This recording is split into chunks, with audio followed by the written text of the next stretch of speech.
Welcome ecopenny viewers to the beautiful Lord Howe Island, a World Heritage Area.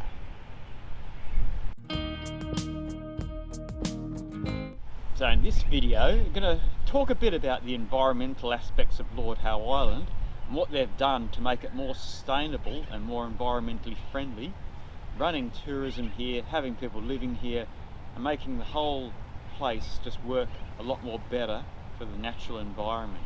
So Lord Howe's got to take waste management very seriously. It's only a small island, so they can't just let the waste build up everywhere. So the island is aiming towards just 5% landfill and trying to reuse, refill or recycle 95% of the waste, which is most of it. So all landfill has to be shipped off the island. There's no room to put landfill here because it's a heritage place. So they want to minimise that landfill as much as possible. So in the houses, in the tourism accommodation and in the public areas, they've all got a series of recycle bins and waste bins to separate all the waste. So similar to a lot of areas, we've got recyclables here, paper and cardboard, and garbage. And this is in one of the parks on the island. The little blue bin is for food waste that goes to compost. So the indoor hotels have a little one too for food waste. So there is a waste management centre here where they process all the waste and separate everything out. So a lot of the metals and other wastes get crushed and shipped off the island for recycling. The glass gets crushed here and used for road base, and the little bit of landfill gets shipped off in the ship that goes off to Port Macquarie on the mainland. And it's a really good program here, really minimising any landfill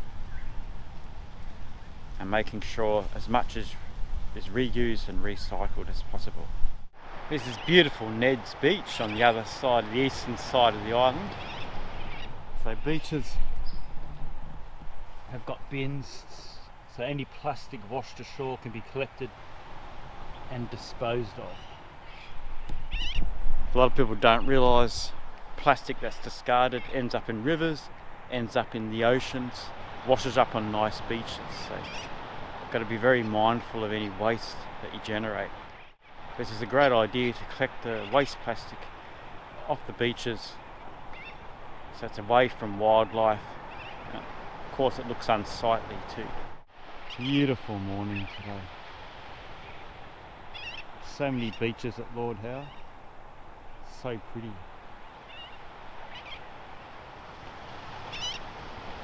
So one of the great successes of Lord Howe Island is the wood hen population. The wood hen is a little ground-dwelling bird, flightless, that's native to Lord Howe Island, but their numbers dwindled to about 20 because of the effect of rats eating birds and their young.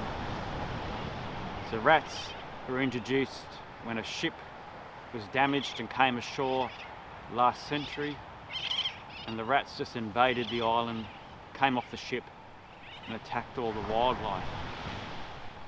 So the wood hens, there was a small group of about 20 or 30 on Mount Gower, the tallest mountain where the rats couldn't get to.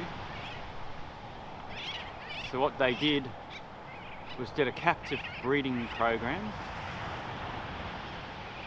and expanded the population, and then the wood hen were reintroduced across the island, and now they've grown to about 700. So it's an amazing success story.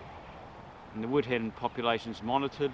The adults have a band around their legs so they can monitor where they're going and their numbers. So the rats have been a problem for decades in Lord Howe Island. So in 2019, a New Zealand company was brought in to eradicate the rats using aerial baits that were dropped from helicopters. So now in 2022, it's pretty much rat free. There's a few little bait stations around the island that are monitored, and by 2023, if there's no more activity, the island will be declared rat free, which would be fantastic. And already there's more seeds and palm trees, and the wildlife is recovering a lot better. So it's just a fantastic way, getting rid of this introduced predator, to make the ecosystem more how it was before people came to the island. Another story about Lord Howe Island is a phasmid population. That's a stick insect that's endemic to Lord Howe Island, doesn't exist anywhere else. It was thought to be extinct, but a few years ago some were found on Ball's Pyramid, a rocky outcrop near Lord Howe Island, southeast of the island. You can get there by boat and you can see it from some of the vantage points from Lord Howe in the distance. So what they did was got some phasmids, took them to Melbourne Zoo to do a captive breeding program.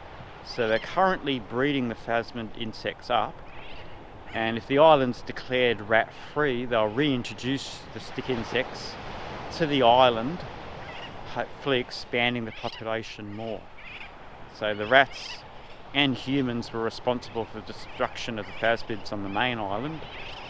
And luckily a few of them were just clinging to existence on Ball's Pyramid because it was a separate rocky outcrop. So hopefully in the next few years there'll be some phasmid insects going around. They don't fly, they only live on certain bushes on the island. So it'll be an interesting story to follow in the years to come.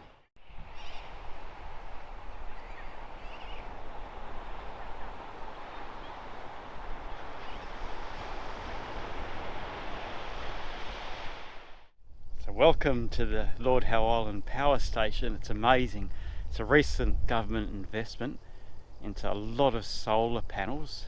So approximately 80% of the power comes from solar, with about 20% from diesel, which is a lot less than years ago when everything was powered by diesel to make electricity. So the diesel's got to be shipped in on the boat. It's expensive to ship, and it's non-renewable, but having the solar power here, it's just amazing for the island.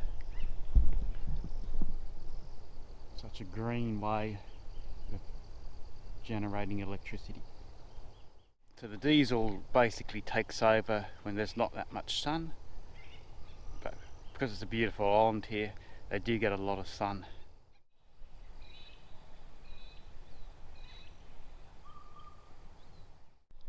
They did investigate wind power, but lots of wind generators would make a big visual impact on this World Heritage Island. So the solar panels can't be seen unless you're right up to them.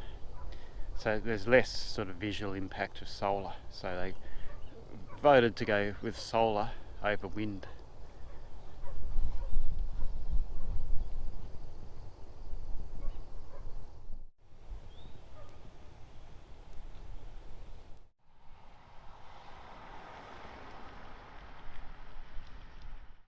Where else would you have googly eyes on the road signs warning you about birds on the road? Oh, it's so cool. I've got a fridge magnet with these. So mutton birds roost on the road at night. Now wood hens can walk across the road, so you just got to be careful with the wildlife. There's only a 25 km/h speed limit for cars, and there's minimal traffic on Lord Howe, which is fantastic. We'll lead you into the next thing about the island. This goes on to the next question of Lord Howe, transport. So walking and cycling is encouraged. Most of the roads are quiet, there's minimal traffic. You can hire bikes from various places, and various accommodation and hotel places hire them. My Blue Lagoon has got bikes for hire, and you can just ride around to different locations, go to the shops on a bike. Look at this backdrop. Oh, it's just amazing. There's Mount Lynchburg and Gower to the right. So if you're a beginner cyclist, this is a great area to learn and practice your cycling skills. Minimal traffic. It's just amazing.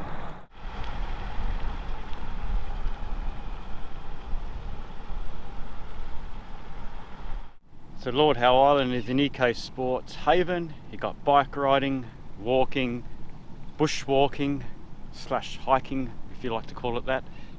There's paddle boarding, kayaking, swimming. Oh, it's just so many activities you can do here. It's just such an amazing place. Back at the airport here, 1 kilometre runway. Kentia palms are endemic to the island. Used to be a good tourist export trade, but now they're just grown just for the beauty of them. But those palms have been exported around the world because they're hardy and grow as a great indoor plant even in Europe.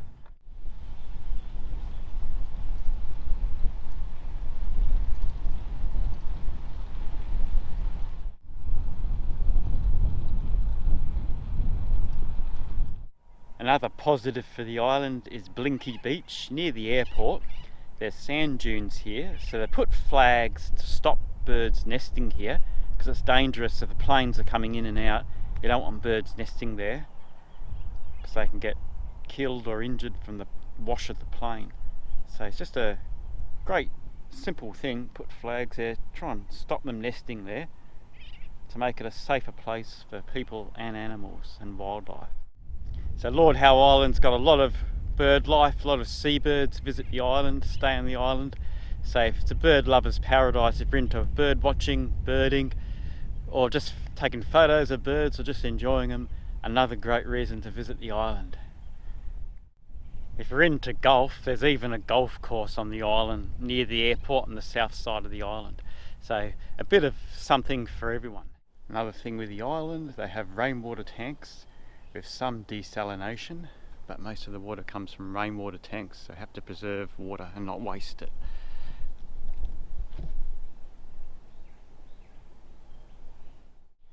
There's also a development limit on Lord Howe Island. Only 400 guests can come each day, so there's a limit on the beds, and also 15% of blocks can be developed, so most of the land is natural and not full of buildings. And there's also no development on the coastal edges of the island on the foreshores, so the island looks pristine and beautiful from the ocean. I hope you enjoyed this video on the environmental success of Lord Howe Island, a World Heritage Area. It's just a fantastic place to visit, and they're doing great things with the island, making it sustainable and having minimal environmental impact of the tourism and human activities, making sure the wildlife is safe. So it's a protected area, it's going to last for generations to come. So if you haven't visited before, thoroughly suggest you pay a visit to Lord Howe Island. If you've been here before, come back again. So I'd love to come back again. It's just a fantastic place to visit. So thanks for watching. Like the video, subscribe to ecopenny if you want to see more eco tips, eco sports and penny farthing videos. Thanks for watching. See you next time.